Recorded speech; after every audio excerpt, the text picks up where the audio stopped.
ಯಾದಗಿರಿಯಲ್ಲಿ ಪಿಎಸ್ಐ ಪರಶುರಾಮ ಸಾವು ಪ್ರಕರಣಕ್ಕೆ ಸಂಬಂಧಪಟ್ಟ ಹಾಗೆ ರಾಷ್ಟ್ರೀಯ ಹೆದ್ದಾರಿಯನ್ನ ತಡೆದು ವಿವಿಧ ಸಂಘಟನೆಗಳು ಪ್ರತಿಭಟನೆಯನ್ನ ಮಾಡಿವೆ. ಪರಶುರಾಮ್ ಸಾವಿಗೆ ನ್ಯಾಯ ಸಿಕ್ಕಿಲ್ಲ ಅಂತ ಆಕ್ರೋಶವನ್ನ ವ್ಯಕ್ತಪಡಿಸಿದ್ದಾರೆ ಪ್ರತಿಭಟನಾಕಾರರು. ತಾನು ಕಾರ್ಯನಿರ್ವಹಿಸಿದ ಠಾಣೆಯಿಂದಲೇ ನ್ಯಾಯ ಸಿಗ್ತಾ ಇಲ್ಲ, 18 ಗಂಟೆ ಕಳೆದ್ರೂ ಇನ್ನೂ ಎಫ್ಐಆರ್ ದಾಖಲು ಮಾಡಿಲ್ಲ ಅಂತ ಹೇಳಿ ಎಸ್ಪಿ ಸಂಗೀತಾ ಮುಂದೆ ಪಿಎಸ್ಐ ಪತ್ನಿ ಶ್ವೇತಾ ಗೋಳಾಡಿದ್ದಾರೆ. ಪರಶುರಾಮ್ ಅವರ ಸಾವಿಗೆ ಸಂಬಂಧಪಟ್ಟ ಹಾಗೆ ಪ್ರತಿಭಟನೆಯನ್ನ ಮಾಡಲಾಗ್ತಾ ಇದೆ. ರಾಷ್ಟ್ರೀಯ ಹೆದ್ದಾರಿಯನ್ನ ತಡೆದು ವಿವಿಧ ಸಂಘಟನೆಗಳು ಪ್ರತಿಭಟನೆಯನ್ನ ನಡೆಸಿವೆ.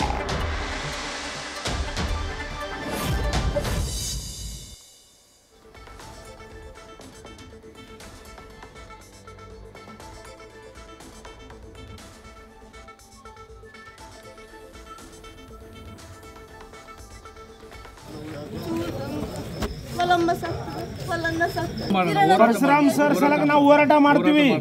ಅವ್ರು ಒಬ್ಬ ಒಳ್ಳೆ ದಕ್ಷ ಅಧಿಕಾರಿ, ಅವ್ರ ಸಲಗ ನಾವು ಹೋರಾಟ ಮಾಡ್ತೀವಿ. ಭಾಷಾಣ್ಣನ್ ಕರೀರಿ, ಭಾಷಾಣ್ಣನ್ ಕರೀರಿ. ಕೆಲಸ ಮಾಡಿದಾರೆ ಹೇಳಕತ್ತೇನ್ರಿ ಮೇಡಮ್, ಎಲ್ಲ ಸ್ಟಾಪ್ ಹೇಳಕತ್ತಾರಮ್ಮ. ನಿಮ್ ಸರ್ ಹೇಳಿ, ನೀವ್ ಹೇಳಿ ಅಣ್ಣ, ನೀವ್ ಹೇಳಿ ಅಣ್ಣ, ನೀವ್ ಹೇಳಿ. ಹೆಂಗ್ ಕೆಲ್ಸ ಮಾಡಿ ಅಲ್ಲಿ ಹೋಮ್ರಿ, ಹಾಸ್ಪಿಟಲ್ ಬಲ್ಲಿ ಹೋಮ್ರಣ್ಣ. ಹಗಲು ರಾತ್ರಿ ತಿರುಗಿಲ್ವಾ? ಡ್ಯೂಟಿಗೋಸ್ಕರ ತಿರುಗಿದ್ರ ಇಲ್ವಾ? ಒಂದ್ ತಪ್ಪು ಮಾಡಿದ್ರ ಅಣ್ಣ?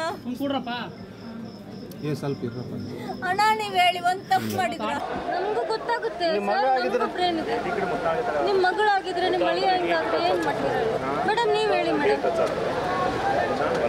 ಇಲ್ಲ madam, your son-in-law, what will you do? Will you get right to your daughter? ಇಲ್ಲ ಮಾಡ್ತೀನಿ ಅಂತ ಕೂಡ್ತೀರಾ? ಹೇಳಿ ಮೇಡಮ್, FIR ಕೊಡಿಸಿ, 9:30 ಒಳಗೆ ಕೊಡಿಸಿ FIR. ನೀವು ಹಿಂಗೆ ಅಂತಿದ್ದೀರಾ ಮೇಡಮ್? ಅಲ್ಲ ಮೇಡಮ್, ನಿಮ್ಮ ಡಿಪಾರ್ಟ್ಮೆಂಟ್. ನ್ಯೂಸ್ ಫಸ್ಟ್ ನಿರ್ಭೀತಿಯಿಂದ ನಿಮ್ಮ ಪರವಾಗಿ.